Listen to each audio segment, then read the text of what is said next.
Good evening, everyone, and welcome to another Northshire Presents virtual event. My name is Davith Wood, and I'm the events manager at Northshire's Manchester, Vermont location. And I'm here, as always, almost always, with my good friend and colleague, Rachel Person from Northshire's Saratoga Springs location. She's going to start introducing our authors here in just a second.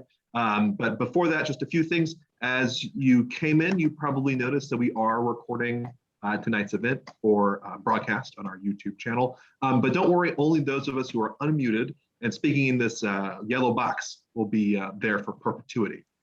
So if you, at any point tonight, if you have questions or comments for our authors, please type them in the chat. And then Rachel and I will save those questions up and pose them for you during the Q&A. And finally, as sort of a note of thanks and a plea, it's been a tough couple years almost now for independent bookstores, and we wouldn't be out here, we wouldn't still be here without your support. So we really appreciate it. And the other thing is what we've been hearing consistently throughout is, of course, what everybody has probably been hearing is supply chain issues. So our bookshelves are full to bursting. But if there's a particular title that you're wanting, a title like tonight's, we are recommending that you order it now while we still have it in stock, while the publisher still has it in stock. Because reprinting is going to be challenging here. That's enough from me. Rachel, take things away, please. Thank you so much, David. I'm so excited to get to introduce our guest this evening. Jeffrey Cranor and Janina Matthewson co-write and produce the Within the Wires podcast, which inspired tonight's featured book, You Feel It Just Below the Ribs. Jeffrey Cranor is the co-author with Joseph Fink, the New York Times bestselling novels Welcome to Night Vale, It Devours, and The Faceless Old Woman Who Secretly Lives in Your Home, and has toured Northshire's Saratoga store at least a couple of times in the past. It was supposed to be with us back in March of 2020, though other things intervened. With Fink, he is the co-writer and producer of the Welcome to Night Vale podcast. Janina Matthewson is the author of the acclaimed novel of Things Gone Astray and the novella The Understanding of Women. She's written audio drama for the BBC and Radiotopia, with credits including Murmurs, The Cipher, and Passenger List. They will be interviewed tonight by acclaimed and award-winning screenwriter Gennifer Hutchison, whose many credits include Breaking Bad, Better Call Saul, and the forthcoming Lord of the Rings TV series. Please join me in welcoming them to our screen. Hello. Hi. Hi. Well, I guess I'll start with this. I'm really excited to be here. I'm so excited to be talking to you guys, especially because I've been such a fan of the podcast since the beginning. And I'm really excited to talk about your first novel based in this world. So just sort of to kick off, I wanted to ask, what is like the first thing you like to tell people about You Feel It Just Below the Ribs? Like the first thing you want them to know? Oh, I hate telling anyone anything about my work ever. So my first thing is just to say, please just read it. I think the first thing, once I get over myself, is to say that it's like it's a life in an alternate history that looks at how, I guess, the impact of small decisions has big effects beyond what you can imagine, how we reckon with the impact we have had upon the world, and maybe the dangers of failing to recognize your own power in the world through which you move. I guess that's the first time I thought of it like that. So it's kind of a lie to say that that's the first thing, but it feels like the first thing right now. I love that big thematic, like, without revealing anything at all about the book. It feels really like intensely thematic and totally right for the book. So no, I love that.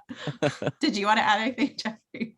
Yeah, I mean, it's so hard to like pin down like so much of what I write is it's so hard to like pin down into the elevator pitch sort of thing of what it is. But I usually start just because I'm always interested in like framework of anything. Like if something has a really interesting framework, I find that really really fascinating. So I usually start with the framework of like it takes the form of a fictional autobiography that is, you know, in counterpoint to like a dueling meta narrator who is footnoting everything. So it's this kind of conversation, this like bigger picture conversation about what is truth and what is not truth. And sometimes just depending on who I'm talking to, I'm like, it's a horror thriller, or it's a sci-fi alt world sort of Right. sort of book kind of thing. Right. Know your Yeah. audience. Yeah. Yeah. So it is an alternative history based like in the 20th century, right? Mhm. So when you're going through working, and the whole world of the show and the book are in this same kind of time frame, when you're writing this alternate history, how much are you looking at like our actual history, and are you like consciously trying to parallel things, or just sort of blue skying as much as possible? I definitely looked at the beginning of the 20th century more so for the book, rather than it's not something we'd thought about we'd done broad strokes before we started working on the book, but because I think the beginning of the 20th century and how everything unfolded in our world is really interesting, because I think when we think about it, mostly we think about this advent into World War I as the set thing, that this great cataclysm that kicked off the century as a set thing that had to happen, but it was really a gigantic mistake. It was an accident that no one stopped in time, and it was driven by emotion, and it could have happened in myriad different ways, and it could have ended at many times before it did. It could have kept going after the end of it. So when we were locking down, when we were getting into with the book, kind of looking at actually how did the Great Reckoning, which spans 30, 40 years, how did that actually happen? So I kind of looked at what happened in the lead up to World War I and what sociological things were going on, and I kept the sociology and changed the events to make it clear that it's not that World War I went wrong, something else happened, but it was driven by the same sort of environmental circumstances, if that makes sense. But apart from that, we kind of just do what we want. Like most of the big events of our 20th century didn't happen because the whole thing was overtaken by this one gigantic event. So yeah, we can kind of play around wherever we want with that, rather than trying to tie it down to actual events. Yeah. There's this the sci-fi conceit. If you set a show on a movie or a book or whatever on a spaceship, we're like, okay, well, obviously we're not going to get into discussions about whether or not we can travel at the speed of light or how long it takes to get between planets. We're just going to be like, yeah, this is just the world that we're in. And I've sort of felt like, as we were writing this book and as we've written the seasons of Within the Wires, the podcast, which are set in the same universe as this novel, that we would that it's all kind of like that same sort of spaceship. This book is not on a spaceship, but like it's similar to like that spaceship backdrop, right? Like we're just all gonna say like, yes, there was a great reckoning. It completely reshaped how the 20th century happened. But one thing that's been really nice is that we've never gone down like the high concept alt history thing, like what if Hitler won the war or whatever, right? Like that stuff's great, but it wasn't really the thing that we were interested in. It was just interesting to think of like, what if you had such a cataclysmic event, such a catastrophic hit to the world's population that you would have to reboot a new global society. And the world in which this book inhabits kind of sets the framework for like how people will live within it. And so it gives us a place to just play with individual characters like Miriam. She is such a part of inventing what the new society did, but at the same time she like lives within it. She's just trying to do her normal life, and all of the choices she does and does not make sort of affect a bigger global picture. But ultimately it feels we were really interested in like what's happening in her life, what has happened to her, what happened to all of these relationships. So it just serves as like this bigger backdrop for like more character beats, I think, than anything. Yeah, that's the thing that I like about sort of genre storytelling generally, is you have this really great world with these interesting stakes and this great backdrop, but then you can tell a story about a character or a couple characters and how they deal with it.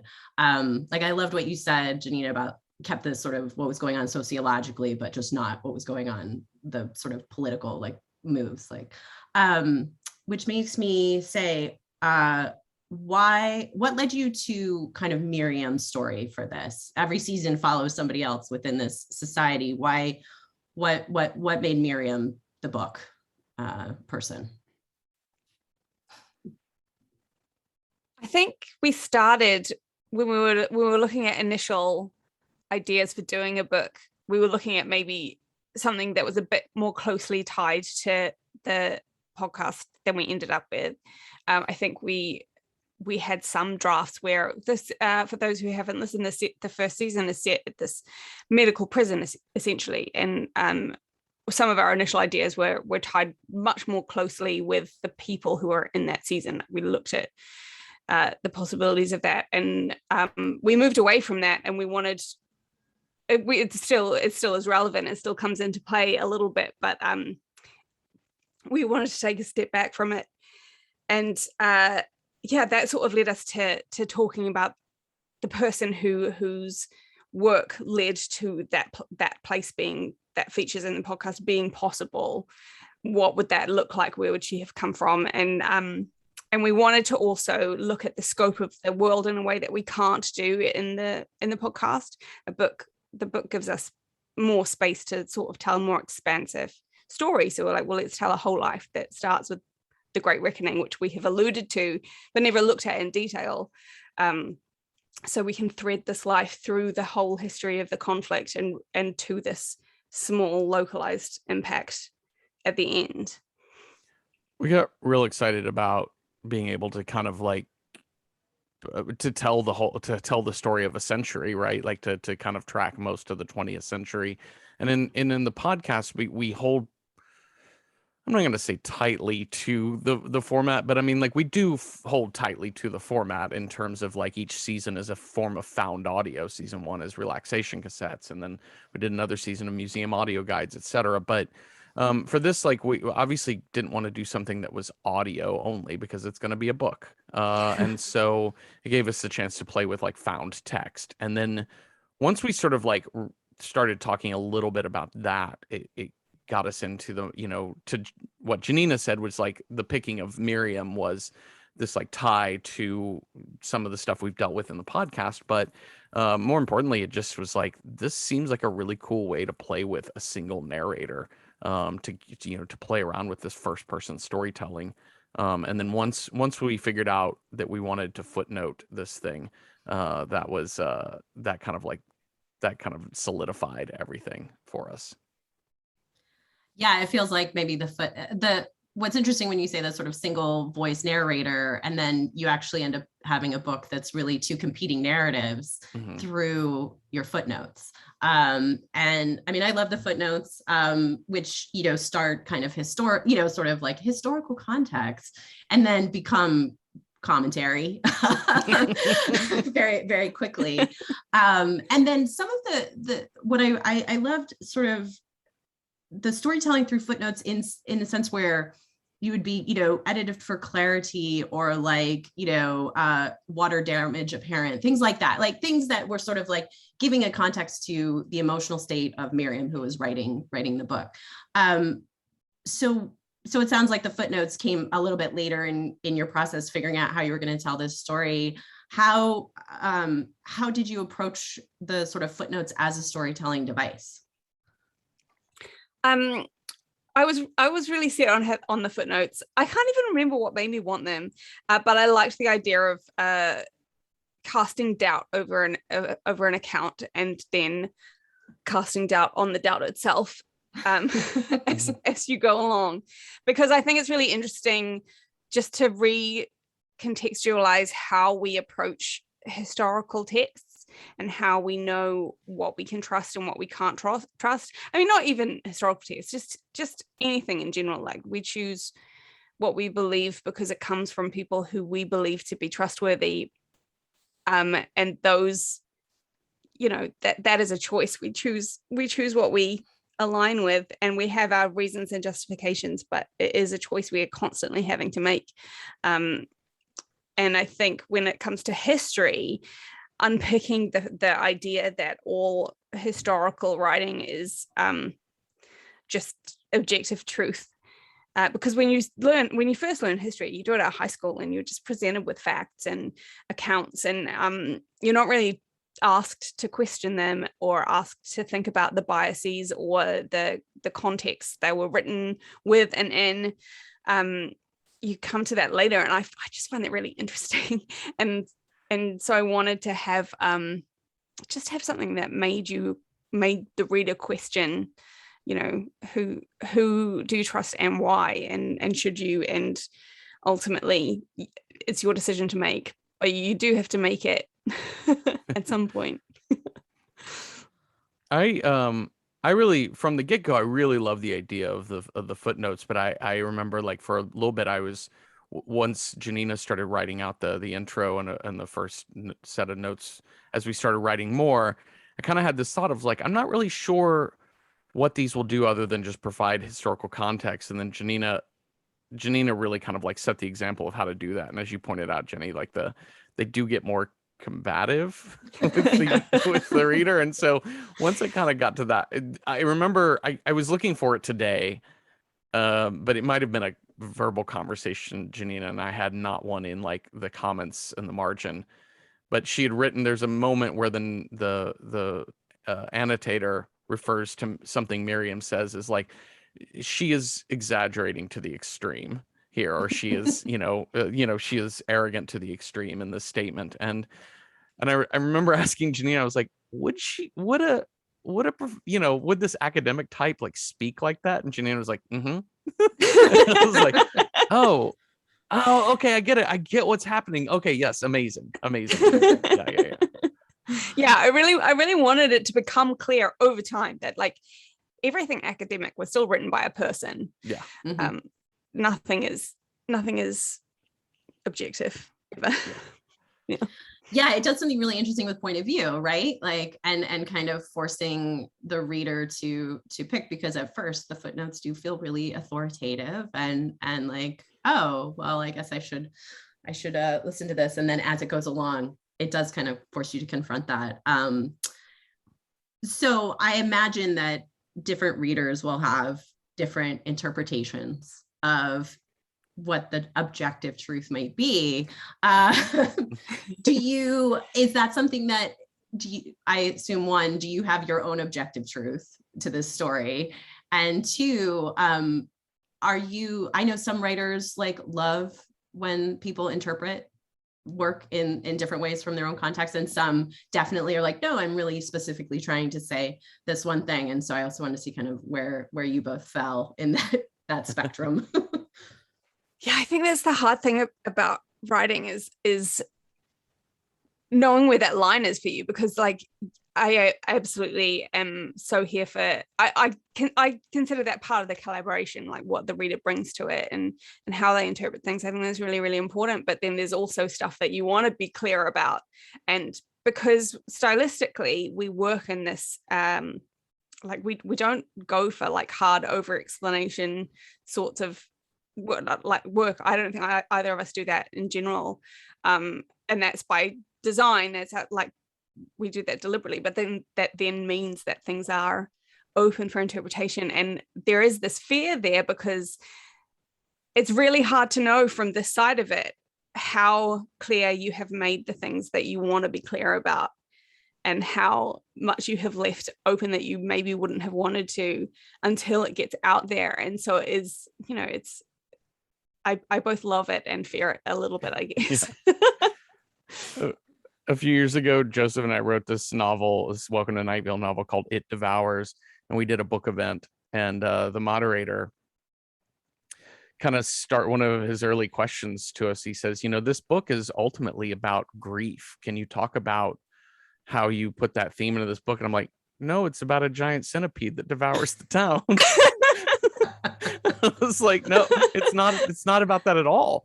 And I mean, I didn't say that out loud, but I just was like, now I have to really think about how that interpretation, and I don't remember all of it, and it's not important, but it was, he kind of elaborated a little further when I followed up with it. And I was like, I get that. I get how you got to that point with this book. It was not a thing at all that I thought about. And I find that exciting when people have a different interpretation. But yeah, to Janina's point, it is, I definitely have had people, you know, with Within the Wires or with Night Vale stuff or whatever, say like, I loved how this happened. And I'm like, oh, I feel really bad that that's how you took, that's what happened, because I did not explain the plot very well in that point, apparently.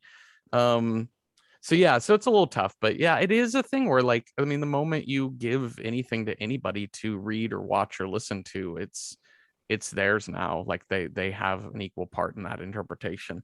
So yeah, you do your best to not be iron fist of, like, I sometimes feel the need to over explain things in my writing.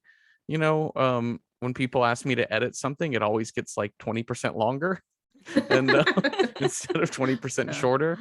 But yeah, it's that tough balance of what you leave open-ended and what you don't. Yeah, well, working in TV, I would know nothing about trying to over explain things. Yeah, no, it is a delicate balance, because I myself am a person who wants to be understood, and so that can be really challenging when you write in. I mean, I look at the writing that you both do. It feels intuitive in a lot of ways, because it is very character and thematic, and not telling you exactly everything that's happening, and leaving it open. But I imagine it does cause a little bit of a disconnect sometimes with audiences. It's funny you say that the thing about, oh, well, it's obviously about grief, because reading You Feel It Just Below the Ribs, I was like, this is so much about memory and how memory functions, and trusting one's own memory, and that whole world. And that's a subject that I'm personally like fascinated by. So of course, obviously that's what I'm going to bring into it. But when you were working on that, was sort of the nature of memory and how we process and remember specifically things, was that something that you were thinking about actively, or is that just sort of something that came out in the writing as you were going through, since it's a historical novel, essentially? I think about memory a lot because I have a lot of siblings, and we remember things really differently all the time. and sometimes there are fights because we, you know, two of us will remember something very, very clearly and very, very differently. So I think, I think it's really, really interesting. And I think you do get into that thing of, I have this, my earliest memory, which from when I was 2 years old.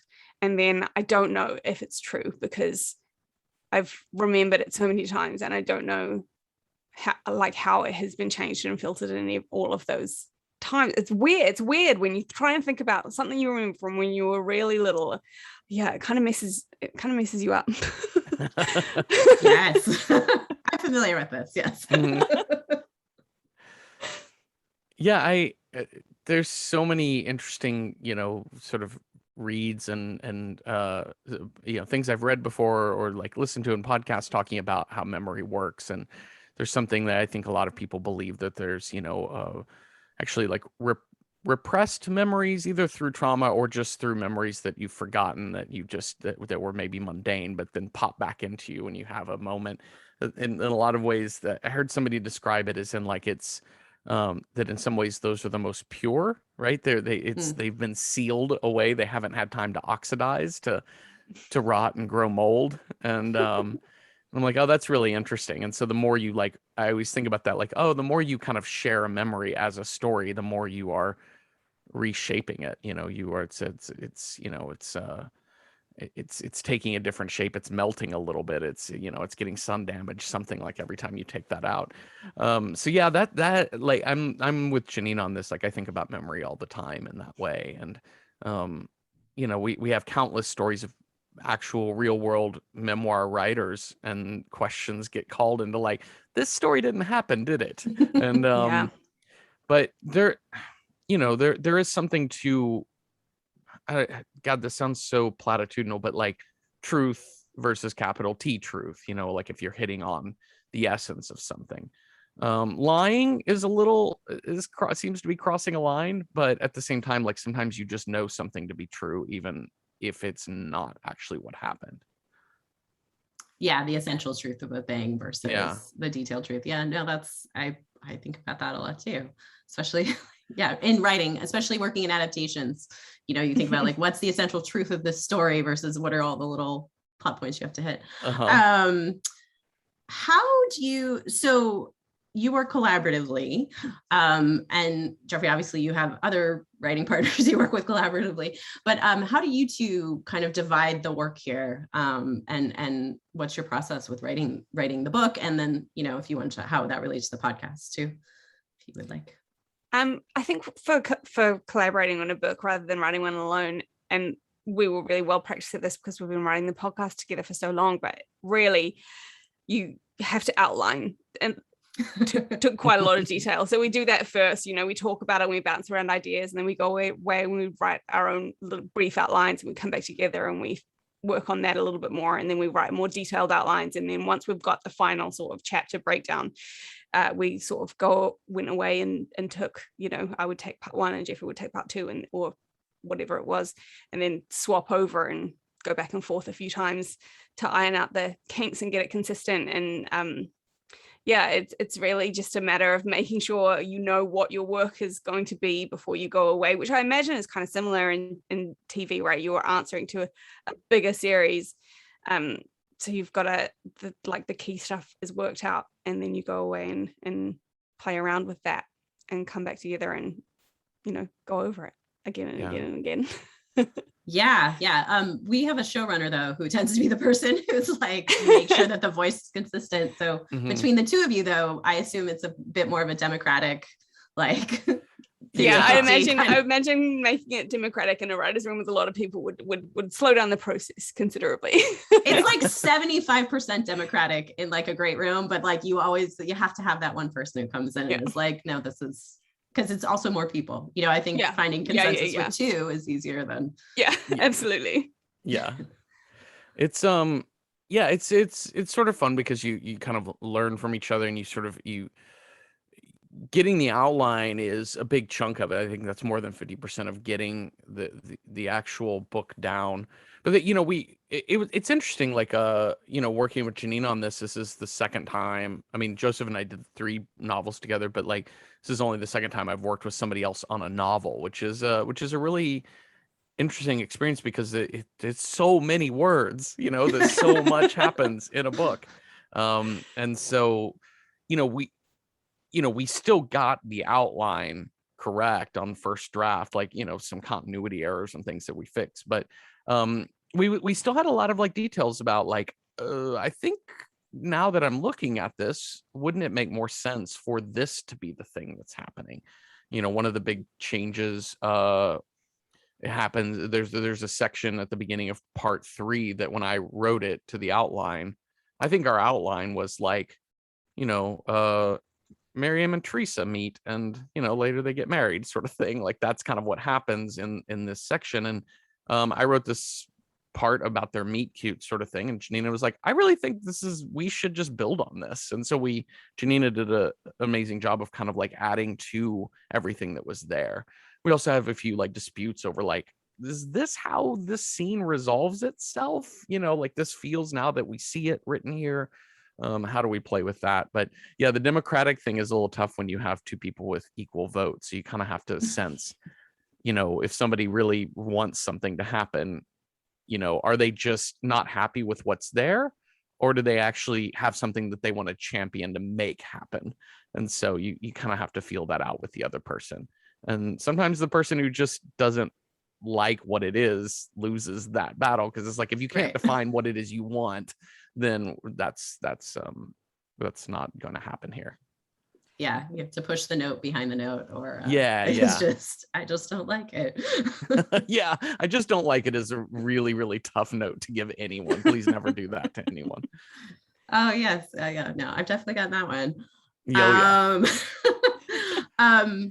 So I guess that's like, what is the most challenging? Is that one of the most challenging parts of the process? Is that kind of coming to agreement on things, or would you say something else is more challenging? And then, conversely, what's the most rewarding part of the process?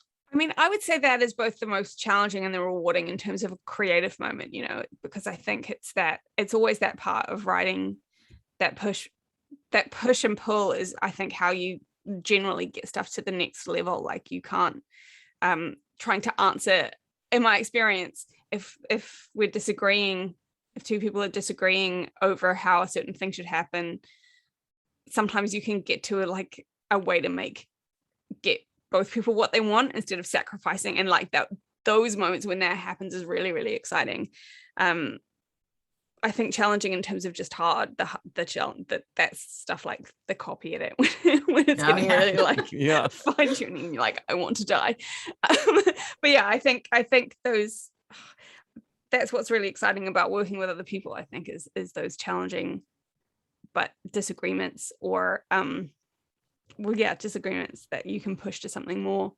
Yeah, it's really fun when you see it work. And I have been listening to the audiobook, and so this is my first time to actually listen to it all the way through, and these narrators are so great, and it's really fun. I love audiobooks. I love it when narrators really know how to just be clear and clean with the text and not over emote, but also give you a little bit of touch of now I know who's speaking, this sort of thing. And these narrators do a really amazing job. And but it's funny because I'm such a theater kid that a lot of times it's not until something is performed that I fully, even in my own writing, that I fully understand what it's doing.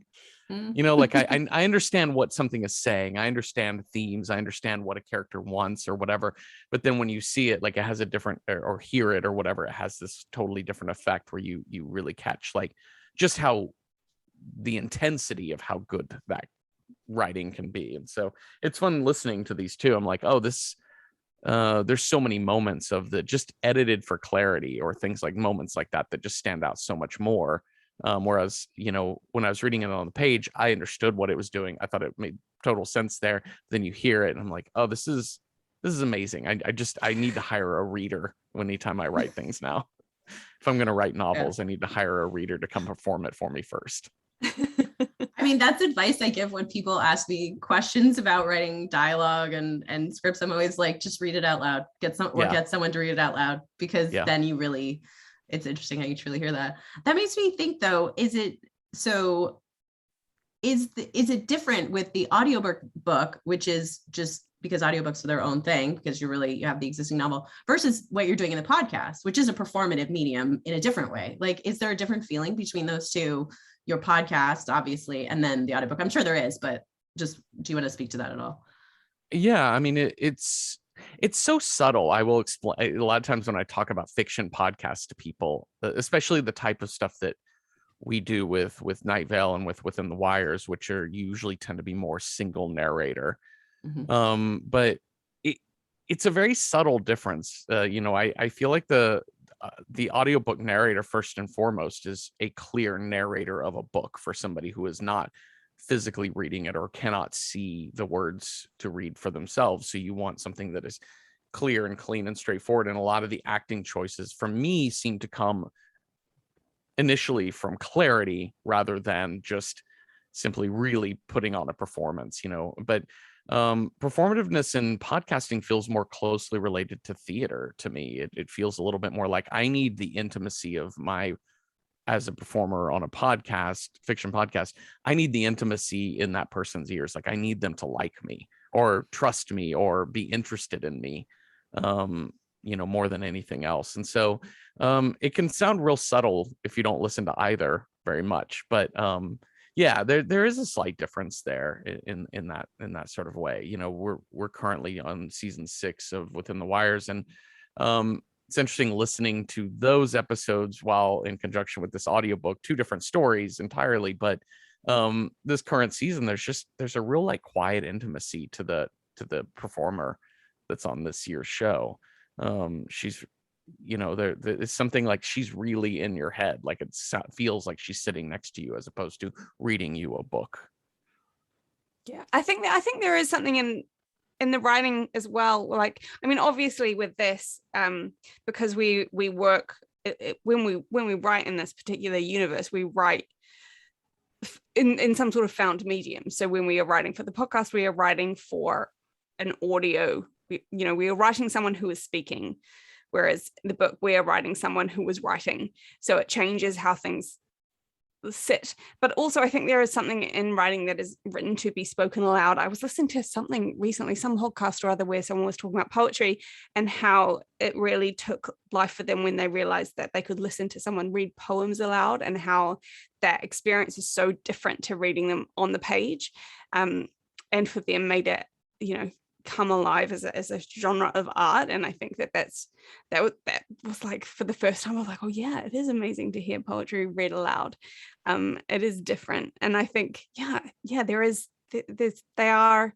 I mean, I love reading, I love coming up with a book, but there's just differences in it being read aloud or performed. Yeah, I'm not saying anything intelligent. I'm going to stop talking.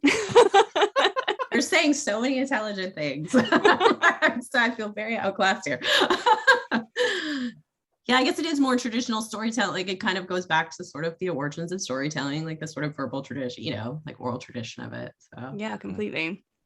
What was you touched on a little bit about the expansiveness of the story that you're allowed to tell, but is there like another sort of like favorite part about writing a novel versus something that's really only lived as a podcast before? Is there like discoveries you made or things that you found that were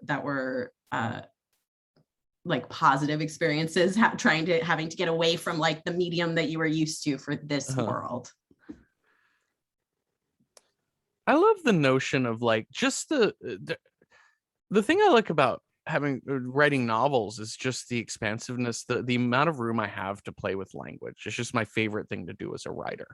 And I've been working for a while on trying to do TV pitch stuff, and and I have some great people helping me on script writing for the screen. But it's as Jenny, it's so specific, right? Like everything is a very, very specific, tight choice, and I'm not used to that. It's getting me out of these habits. And writing this novel it's really fun because you don't want to like ramble, but you can really play with language. And so sometimes you just find a metaphor, you find a way to describe something that not only you realize sounds really good, but also just fits the character in that moment. It just fits the scene so well.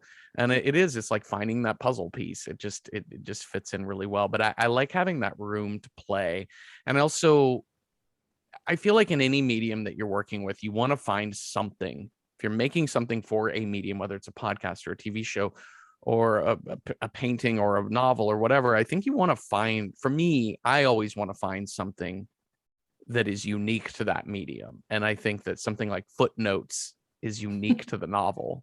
I mean, you can have it in an essay or term paper or whatever, but like, it's just not a thing that it would just be different. I'm sure you could footnote a TV show. I mean, it's called breaking the fourth wall. That's breaking the fourth wall to the audience. Those are the footnotes. I guess Ron Howard in Arrested Development is footnoting the show. Yeah, he is. Or also, Mystery Science Theater. Yeah. 3000. Yeah. It's kind of footnoting it. But I think, as Jenny says, that becomes more like a fourth wall breaking, right? Yeah. It's a narrator in television is such a big choice. Mm-hmm. Whereas a narrator in a novel is like the choice. Like that's not even a choice, really. It is all a narrator. Yeah. I always think it's interesting. I like working across different mediums just because I think I like thinking about like what is the best way to tell this story or talk about this incident. Like why is this a book, or why is this a podcast, or why is this whatever? Because I think it gives you more. I think in any creative field, a constraint makes you more creative and interesting. And I think once you've settled on what you're doing, looking for the ways you are constrained and then the ways you can experiment only in that space, just, I don't know, makes it more interesting and more fun. Mm-hmm. Yeah, I totally agree. That's why I'm always like such an advocate for like running times in TV and movies. I'm like, you got to have some sort of boundaries for my imagination, at least, to like really live, is to be like, okay, what am I working with?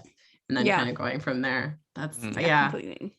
There was another question I was going to ask, and what was it?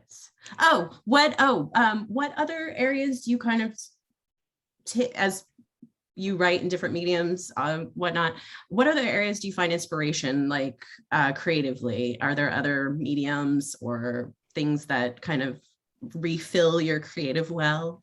Oh, totally. I mean, we both have backgrounds in theatre, so that's always been massive for me. I think like one of the most sort of invigorating, I want to write things, even though I was thinking about writing prose, was seeing Follies on Broadway, because the way Stephen Sondheim writes lyrics and the way he works with the constraints of music is really, really interesting and exciting. I think, I think I don't necessarily try to approach everything I consume or as fuel, because right. I am like, I don't want my entertainment time to be work.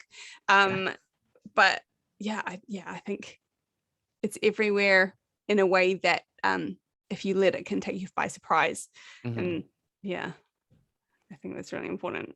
And it also works in reverse. Like sometimes you go and see something and it's like, well, this is terrible, so what could I have done better?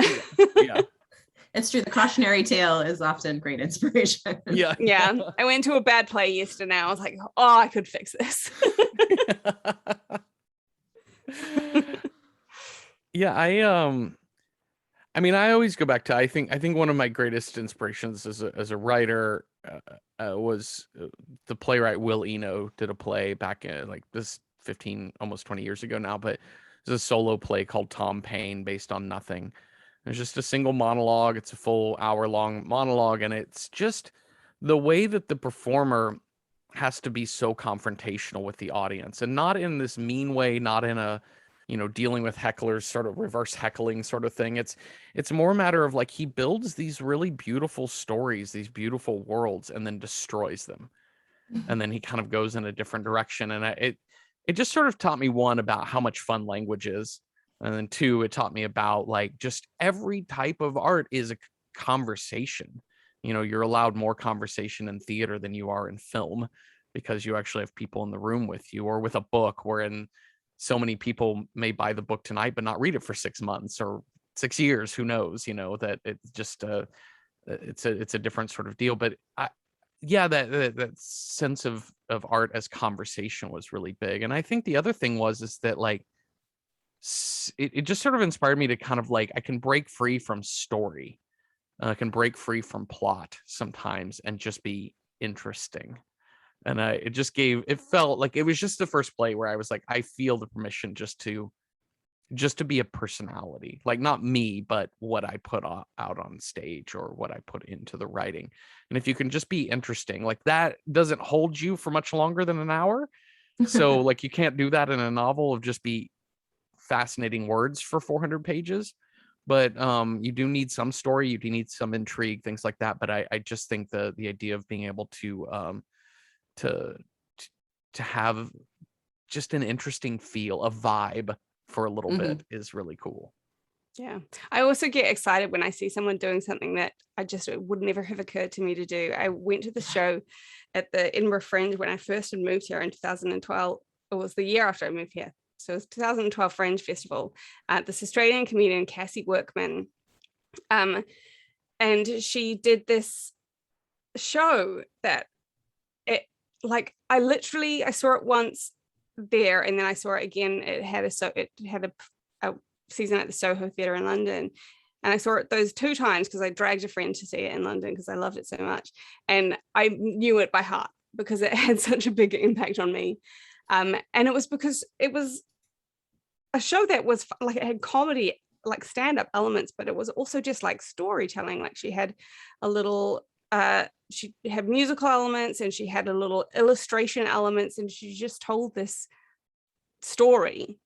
And I hadn't seen anyone do that in a Fringe show before, where it's just one person. It's like, hey, sit down, let me tell you a tale. And it kind of blew my mind. It was such a simple thing that you could just do that. You don't have to do like a one-woman show where you're like reenacting stuff and playing characters. You can just like come to my show and I'll tell you a story. It was kind of blew me away.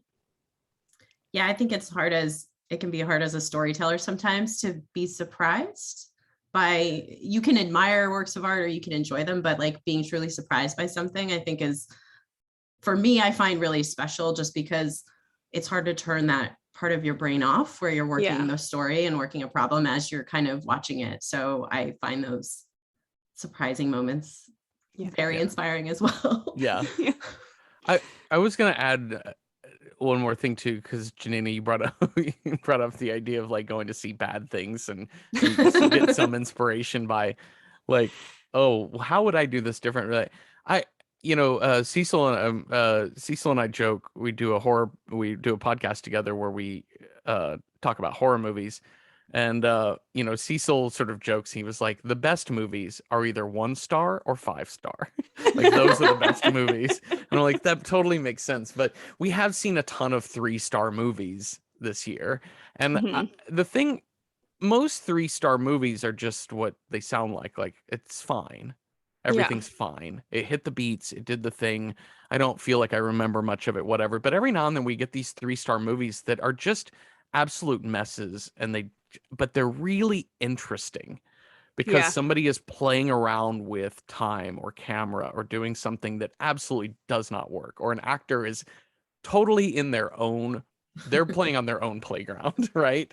But sometimes like really weird stuff happens and you think that I'm almost more excited that it didn't work, because it makes me think I feel more inclined to want to use it, because if it worked, this would be brilliant and everyone would be talking about this. Yeah, that's true. and so I don't want to like take a device that everybody's talking about, and sometimes a device happens and you just see it fall apart, but you think, oh, I think I know how this would work. I think I know how I could get this to work better. A friend of mine, Andrew Todd, who's a filmmaker and who has been for years heavily involved in New Zealand's 48-hour film festival, and he's been a judge a few times for that. He has this theory about ability as a circle. You start at the top and you know nothing. And he, when you're judging something like the 48-hour film festival, you get all of these films from people who know nothing, but they have this enthusiasm and they're like children, and it's all raw and electric and exciting, and they just throw whatever they want at the wall because they don't know the rules, and it's really, really invigorating. And then you get competent people who are kind of moving around the circle, and it's like, yeah, they know how to do things, they know how to frame a shot and whatever, but it's all a bit dead. It's like not, it's hitting the beats, like you say. It's a solid 3-star. It's not doing anything exciting. And the greats are the people who have gone all the way around the circle, learn everything and let go of it so they can get back to that raw, wild, childlike enthusiasm, and that's when things really come alive. And I think that's really, really interesting, that you like it's almost more valuable just whatever you do to hold on to that raw spirit. Yeah, it's true. Having the competence of like, I understand this thing, so now I can kind of do what I would want to do with it. Yeah. Which when you don't know anything, you're confident because you're like, oh, I just don't know anything, I can do whatever, right? And then as you learn the rules, you get scared because you're like, well, I don't want to break the rules. So you have to get to that point where you can come back and like, I know the rules. That means I can break them, which I think is a lesson that a lot of people take the wrong end of sometimes. But yeah, no, I love a big swing. Like, and if it doesn't work, great, you still did it. And a big swing probably is going to work for someone. Yeah. I guess we have some audience questions if you guys are ready for them. Yeah. Great. Our first one is from Norma. She's got 2. First question is, she says, regarding the character of the footnoter, did you have a specific character in mind for the person writing the footnotes, as in someone who is employed by the New Society, or someone who is simply covering their ass by denying everything compromise? We did have a specific character in mind, but I don't necessarily want to tell you who she is. If that makes sense. We want to leave that as something that there are multiple interpretations of who this person is and what their aims are. But I definitely feel like I've got a number. Yeah. I have a tiny add-on question to that, which is, how are the footnotes handled in the audiobook? Jeffrey's listened to more of the audiobook than I have. We have 2 actresses doing the audiobook. Kirsten Potter and Adipero Aduye, and they are both incredible actresses. So Kirsten Potter reads the bulk of the text. She's as Miriam, and then Adipero Aduye is our meta narrator. So she cuts in and interjects with the footnotes. Yeah. We the audiobook thing was it was so important to us, and I definitely sent a bunch of emails to Caitlin at Harper Audio to be like, how are you doing this? I have an idea, blah blah blah. And she's like, yeah, I know how to do this. It's good. I'm good. We're cool. But we had a list of audiobook narrators. I knew more of them. I listened to a lot of audiobooks, and so I sent Janina a whole bunch of people I really liked, and we talked through them, and these two were at the top of our list. Like, these are the two people we wanted, partially because they're both great, but also their voices are pretty distinct, because we knew with Footnotes, you wanted, if somebody interrupts somebody else, you wanted that other voice to be distinct. And we wanted them both to be women, because Miriam is going to have a feminine voice, but you did not want that feminine voice to be constantly interrupted by a male voice being like, actually, in 1942. Well, and so, actually. So it was great to have two women voices here. And then, so Caitlin just, produced the audio to have the footnotes, rather than, you cut out the numbers and you just have the meta narrator just interrupt and then add this other thing. And listening to it all, I'm like, this is amazingly clear. I was very worried about how clear that would be, even under the most talented of circumstances, and they did a great job. Yeah, like when we were earlier this year, before it was being recorded, a friend of mine mentioned that she was listening to the audiobook of Jonathan Strange and Mr. Norrell, which is one of my all-time favorite books, and obviously is full of footnotes. And I was like, what are they doing? How is it working? Please, is this possible? But yeah, they've done an amazing job. Very cool. Thank you.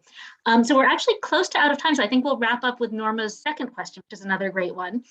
She asks, as a huge fan of the podcast as well, can you talk a bit about how the idea for the podcast and the world of it came about? Yeah, so we started with very basic things, which was Jeffrey came to me when he first approached me to help to co-write it. And he said, I have this idea for telling a story via relaxation tapes. And I don't particularly want to write another podcast about men. So I think I'm more interested in telling stories about women. So that's where we started. So we're like, okay, relaxation tapes, and we're going to have two characters, one of whom is the narrator and one of whom is the listener, and they're both women. And where do we go from there? And then we built out the story of season 1 and started to ask, what sort of world does this have to be for the story to be able to happen in? And then once we started building out the world, what other experiences are people having within this universe? Which then obviously now has led to this book, which tells the story, a much more detailed story of the specific, alternate history timeline that we're in. And again, another individual character story within it. Yeah, I was just really interested in relaxation cassettes more than anything, and it just sounded like a really fun thing to play around with. And having Janina does the acting for the first season, and so it's very fun to kind of like have that for me, to hear that sort of come to life. Is really, I don't know, it's really fun. I love the patter of a relaxation cassette. I'm not a relaxation tape guy necessarily, but I've grown to love them as just kind of like, I don't know, it's almost like listening I don't go to church, but I really love hearing the patter of a Baptist preacher or something. There's something about that style of performance that's really interesting to me. Yeah, I definitely re-listened to the first episode of season 1 as a straight up just I'm going to use this as a relaxation tape because I'm super stressed out after work. I 100% did driving home from work one day. It's so soothing. It totally worked. I mean, and then I get caught up in the story, but at least that first one you can just straight up relax. Yeah. Episode 9 is a little tougher. A little harder. Yeah, I wouldn't recommend that one. Yeah. Everyone, thank you all so much. Jeffrey, Janina, Gennifer, this has been just a delight this evening. I appreciate it so much. And thank you all so much for coming and joining us. We'll see you all in another Northshire virtual event sometime soon. Awesome. Thanks, Thanks y'all. for having us. Thank you Thanks, so everybody. much. Thank you, everybody. And you Thanks, can all. order, if you haven't done it already, you can order the book at northshire.com. Have a great night, everyone. Bye.